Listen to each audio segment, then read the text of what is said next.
That's just like the welcome I received when I went to Blackwater's founder's hometown.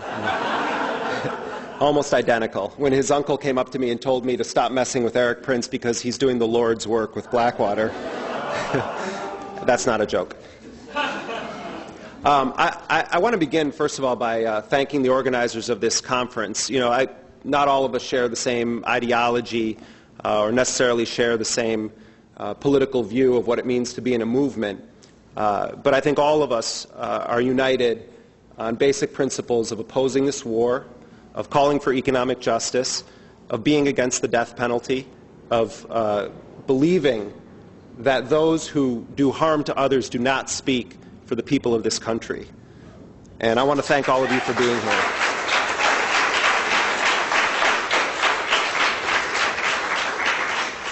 And it's so great when you look at the roster of people speaking, the veterans who are coming back and sharing stories, and it's so important to hear that testimony of those that have been on the front lines in Iraq and are coming back and saying no to the war. And I think that it's important that so many veterans are rising up and calling for an immediate withdrawal from Iraq, not 18 months, not 6 months, not 40,000 troops and 160,000 mercenaries, but an immediate withdrawal from Iraq. And so thank you to those vets who bravely have stood up.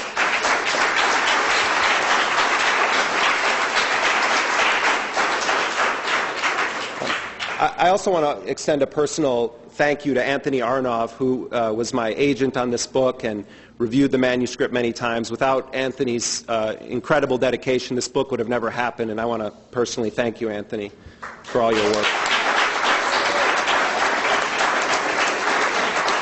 Anthony told me in 1995 that I needed to write a book, and at that point it was on something else, and every year since he's come up with a different idea, and finally we found one that landed.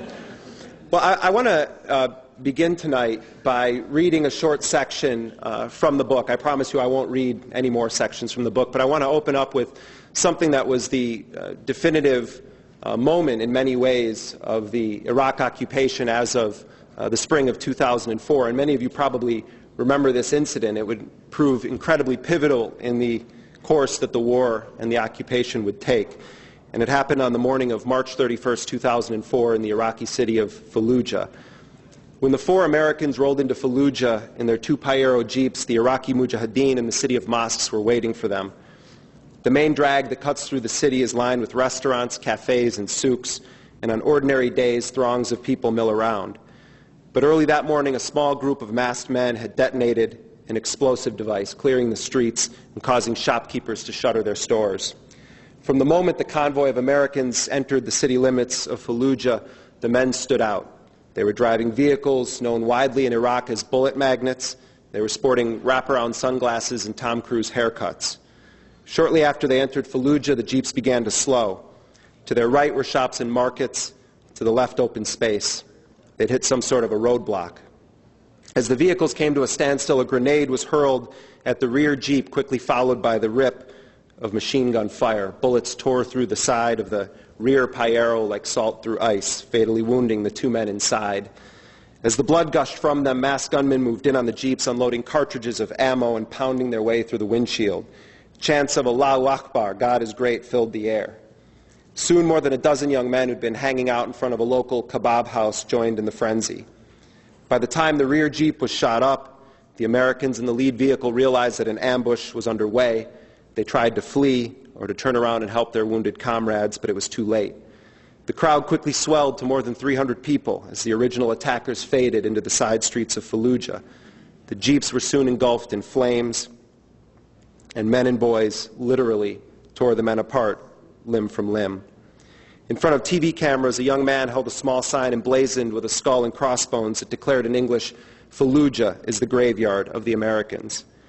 The mob hung the charred, lifeless remains of the men from a bridge over the Euphrates River where they would remain for hours, forming an eerily iconic image that was seen on television screens throughout the world. Thousands of miles away in Washington, D.C., President Bush was on the campaign trail, speaking at a fundraiser dinner. "This collection of killers is trying to shake our will," the president told his supporters. "America will never be intimidated by thugs and assassins. We're aggressively striking the terrorists in Iraq. We will defeat them there so we do not have to face them in our own country." The next morning, Americans woke up to the news of the gruesome killings. Iraqi mob mutilates 4 American civilians was a typical newspaper headline. In fact, it was the headline of the Chicago Tribune. Somalia was frequently invoked, referring to the incident in October of 1993 when rebels in Mogadishu shot down 2 Black Hawk helicopters, killed 18 U.S. soldiers, and dragged some of them through the streets, prompting the Clinton administration to withdraw forces. But unlike Somalia, the men killed at Fallujah were not members of the U.S. military, nor were they civilians, as many news outlets reported. They were highly trained private soldiers sent to Iraq by a secretive mercenary company based in the wilderness of North Carolina. Its name is Blackwater, USA. I think for many people, even those who very closely follow the war and follow U.S. foreign policy, it came as some news that there were these heavily armed private soldiers operating in Iraq. Most of the public that was paying attention had heard of Halliburton, which is the largest war contractor, primarily because of the relationship between Halliburton and Vice President Dick Cheney. Of course, Cheney was the head of Halliburton, then he became the vice president, and Halliburton gets all these no-bid contracts and favorable financial arrangements. But this idea of armed mercenaries working on behalf of the U.S. government in a war zone was a relatively new development. Of course, the Central Intelligence Agency and other agencies had used mercenaries for covert operations. They were used in Vietnam, they've been used throughout history, but never in the scope that we're seeing right now in Iraq. Most people in this country believe that there are about 145,000 to 170,000 U.S. troops on the ground in Iraq right now. What's almost never mentioned in the public discourse or debate on this issue is the fact that there are 130,000 private personnel deployed alongside those 145,000 active duty U.S. forces. This is an effective doubling of the size of the occupation force. And why does the Bush administration want to use these private personnel? Well, first of all, we know that over 4,000 U.S. soldiers have died in Iraq. We know that over 25,000 have been wounded. I actually think the number is much higher, but that's the conservative estimate of the military. We don't know how many of these mercenaries have been killed serving the occupation in Iraq. We know that at least 917 of them have died in Iraq since March of 2003, 917. We know that in the first 3 months of this year, about 146 of them died. Those numbers are not included in the official death count. They help to mask the toll of the war. Now, I said that we know that 917 have died. The reason we know that is because their families have applied for federal death benefits under something called the Defense Base Act. So only those private personnel whose families have applied for these death benefits, only through the Department of Labor are we able to track these forces. But what's more disturbing is that the Bush administration uses these forces and approaches their use very differently than the use of active duty U.S. soldiers. If you're a soldier in Iraq and you extrajudicially kill an Iraqi, you could be court-martialed for it. Now, there have been 64 courts-martial of U.S. soldiers in Iraq on murder-related charges alone, a stunningly low number given the severity of the crimes that we've seen unfold in Iraq. But there have been 64 courts-martial on murder-related charges. With hundreds of thousands of private personnel working for companies like DynCorp, Triple Canopy, Blackwater, KBR, Fluor, Aranis, Armor Group, the list goes on and on. Hundreds of thousands of contractors, as they're called now, working for these companies have gone in and out of Iraq. 64 U.S. soldiers court-martialed on murder-related charges. Out of those 100,000 contractors going in and out of the country, 2 have been prosecuted for any crimes. One of them pled guilty to possession of child pornography images on his computer at Abu Ghraib prison. The other was a KBR employee accused of stabbing a coworker in a kitchen. Neither of the contractors prosecuted were charged with crimes against Iraqis, and neither of them were armed contractors like those that work for Blackwater. So either we have tens of thousands of the most saintly Boy Scout mercenaries running around Iraq, or something is fundamentally wrong with the system. You see, what the Bush administration has done is to replace whatever semblance or concept of diplomacy existed anymore in this country. The idea in the original Gulf War, 1991, of Bush's father was, I'm going to build a coalition of willing nations. And he got a number of Arab nations on board, and the key one was Saudi Arabia. Well, Bush failed to build a coalition of willing nations, so instead he built a coalition of billing corporations. And those billing corporations have descended on Iraq to a point where the Times of London said that the post-war boom in Iraq is not oil, it's private security. And by using the private sector to service your war, you take away the constraints of the nation state, and you now make your pool of potential soldiers or cannon fodder for your war the poor of the world. So companies like Blackwater can go in and aggressively recruit in Latin America and hire up mercenaries from countries with horrible human rights records and then deploy them in Iraq as part of this so-called coalition of the willing. Now I'm going to return to all of this bigger picture in a little while, but what I want to do now is talk a little bit about the origins of Blackwater, who started it, who are the men that are running the company, and what are they looking to for tomorrow. You see, Blackwater is one of 180 mercenary companies that are operating in Iraq right now. It's not the biggest of them. It's not the most profitable. Yes, 180 mercenary companies. And when I say mercenary, I don't mean KBR. You can make an argument that KBR is a mercenary force, but their forces aren't armed. There are 181 companies operating in Iraq right now that provide private, heavily armed soldiers. Blackwater is viewed not as the Ford of the industry, but as the Maserati. There's less of them, but they're considered more desirable. Blackwater was founded by a man named Eric Prince. Eric Prince is believed to be one of the wealthiest people ever to serve in the elite U.S. Navy SEALs. He comes from the state of Michigan, just across the lake here, from a town called Holland. And his father was a very successful businessman. During the 70s, 80s, and 90s in Michigan, he built up a company called Prince Manufacturing.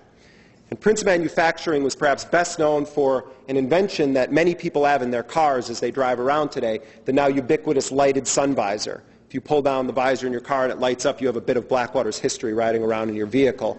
So Eric Prince grows up in this house where his father is running this billion-dollar business. But more important than watching his dad run the business was watching him use the company as a cash-generating engine to fuel and fund the rise of the Republican Revolution of 1994 and the rise of what we now know as the radical religious right in this country. It was Eric Prince's father, Edgar Prince, who gave the seed money to Gary Bauer to start the Family Research Council. Eric Prince was in the first team of interns that Gary Bauer took on. Gary Bauer, of course, is not just a radical religious right leader. He was one of the original signers of the Project for a New American Century, the neoconservative agenda that was adopted by the Bush White House. They also gave substantial funding and support to James Dobson and his focus on the Family Prayer Warrior Network. Eric Prince's sister, Betsy, married Dick DeVos, who ran for governor in the state of Michigan recently and lost to Jennifer Granholm. Of course, he ran as a Republican. Dick DeVos was the heir to the Amway Corporation fortune.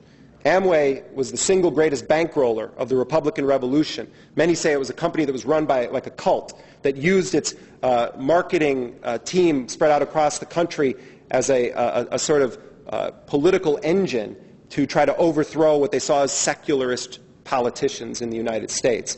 And so these two families, the DeVos family and the Prince family, they merged together when Betsy Prince married Dick DeVos.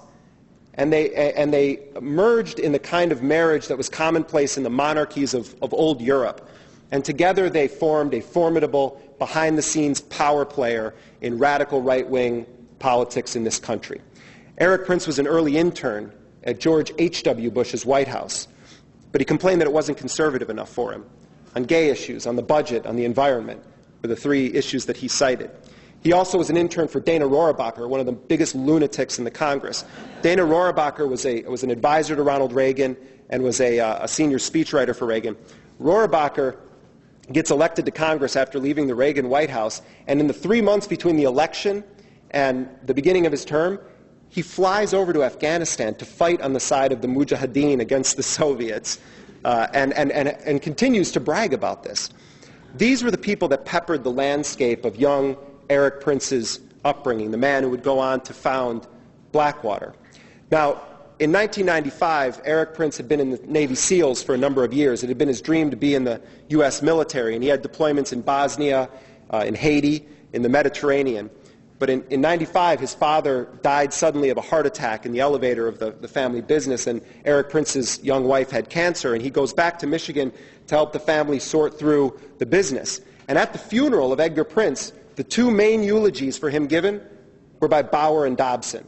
And they came and they talked about how Edgar Prince stepped in at a moment when the Supreme Court was trying to make abortion the law of the land, and came in at a crucial moment and was the major fundraiser and the fund provider for the organizations that now make up the religious right in this country.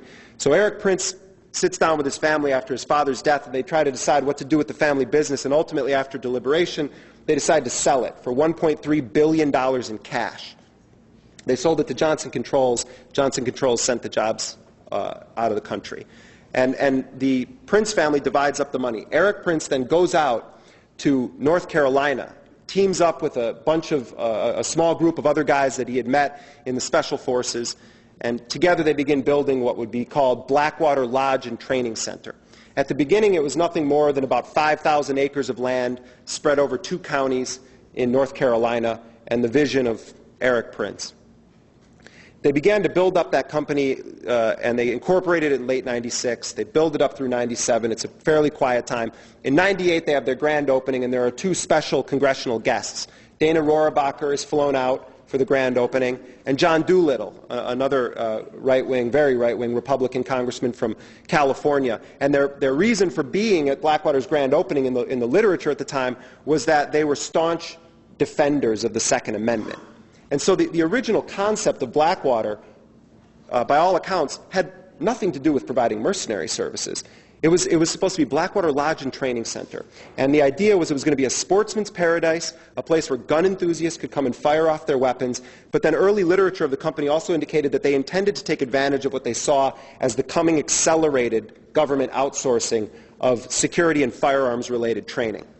And in 1998, Blackwater had not much business at all. But then in 1999, the first of what would be almost annual tragedies that would end up benefiting Blackwater would take place, and that was the Columbine shootings in April of 1999. Blackwater responded to Columbine by erecting a mock high school on their compound on the Great Dismal Swamp of North Carolina, and they called it Are You Ready High, like the letter R, letter U, Are You Ready High. And they invited law enforcement agents from around the country to come to Moyock, North Carolina at Blackwater and train in how to face down against the violent youth of America. In fact, recently they've been talking about how Blackwater could have been helpful in the Virginia Tech shootings. Yeah. So then the next year, the next tragedy that would take place would be the bombing of the USS Cole off the coast of Yemen. Many of you probably remember that. It was portrayed at the time as one of the worst so-called peacetime attacks. Tell the people of Iraq living under sanctions it was peacetime. One of the worst peacetime attacks against a U.S. vessel in recent history. And the Navy responded to that attack, which killed a number of sailors, by awarding Blackwater a $35.7 million contract to train sailors in how to face down against attacks against their vessels or their ships. In 2000, Blackwater was given its federal vending license by the Clinton administration. You know, anyone who thinks that the problems of the world began with Bush is incredibly naive. You can erase 9/11 from the equation, and you have a solid trajectory that goes from Reagan to Bush to Clinton to Bush, and that's been the case with Blackwater too. The Clinton administration awards Blackwater its federal vending license, and one former CIA operative told us for the book, once you get that license, it's like you enter the Walmart of government shopping. It gives you permission to market your goods and services to any agency of the federal government. And so, a lot of us talk about money and politics, but it's a fascinating window into how this works. You get the permission to be a vendor, and then the game becomes, who do you know, and how well do you grease the wheels? And that's where, when we fast forward to the Bush administration, we look at Blackwater making an enormous amount of money.